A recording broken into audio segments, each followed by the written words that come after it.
Hi and welcome back everyone to today's video all about the Nvidia Geforce GTX 960.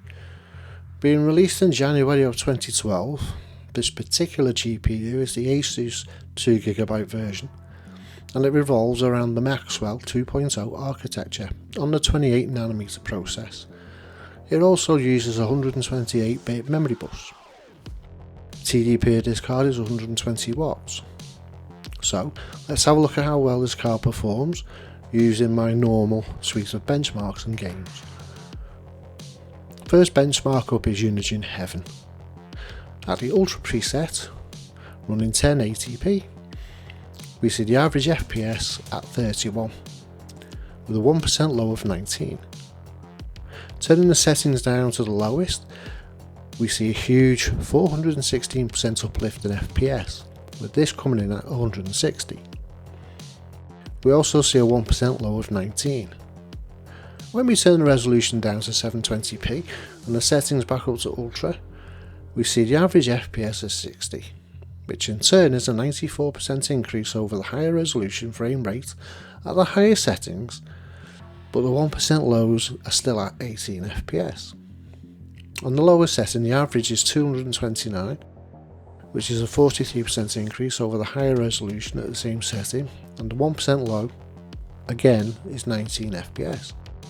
So at least in Heaven, there are merits to lowering the settings or the resolution or both.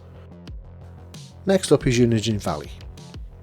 The Ultra settings, at 1080p, the average FPS is 35, 1% low of 11. Reducing the settings to the lowest improves the FPS up to 105 on average, which is an increase of 200% over the Ultra setting.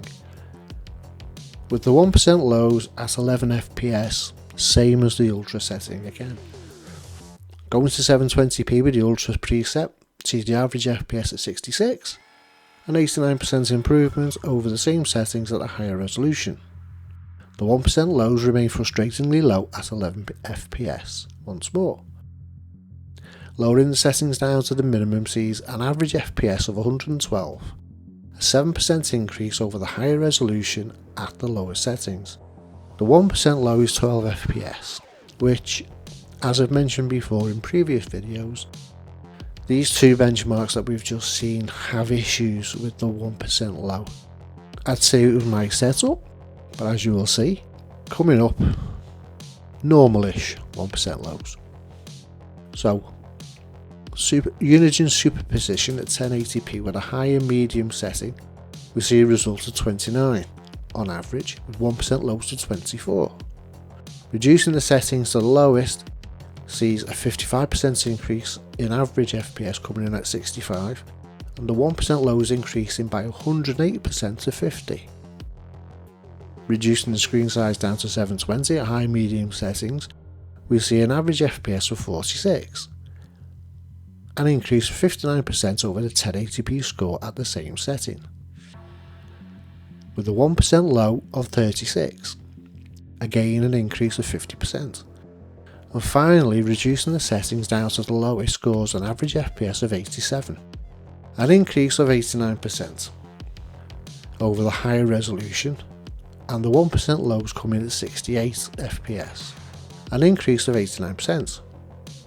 So it seems as though the 1% lows are now back on track, which, as I've said before, is it the fault of the first two benchmarks? If you know the answer to this, then you know what to do, leave a comment. Going over to the MSI Kombuster benchmark and the FurmarK test. No settings to play with here, just two different resolutions. So at 1080p we see the average FPS coming in at 45 and a 1% low of 43. And at 720p we see the average of 64 FPS and the 1% low at 62, which is an increase of 51 and 44% respectively over the higher resolution. Staying with MSI Kombuster and using the Tessmark X32 benchmark, at 1080p we see the average FPS at 70 and the 1% low at 62. Over to 720p we see the average coming in at 82, 1% low at 78. So small improvements of 17 and 8% respectively over the higher resolution. Okay, so I know playing benchmarks all the time becomes boring, so that's how I go at some actual games. So let's see what CSGO has to offer. With the high settings at 1080p, an average FPS of 170, which is not really that bad for a GPU this old. 1% lows coming at 86. Shifting resolution down to 720 sees an average FPS being 209 over the same settings at 1080p, giving a 23% increase, and the 1% lows coming at 91, which is a small increase of 6%. So if you like CSGO, you'll be fine with this GPU. Next up is Rocket League. Using the performance settings at 1080p, the average comes in at 252 FPS and the 1% lows are 138. Moving on down to 720, we see the average being 188 FPS and the 1% lows are 119, which sees a decrease of 25 and 14% respectively. A very strange result there, but maybe just an anomaly, I think. Moving on. And the pattern of abnormalities continues with GTA 5. At the higher settings at 1080p, brings home a result of 30 FPS on average and 1% lows to 28.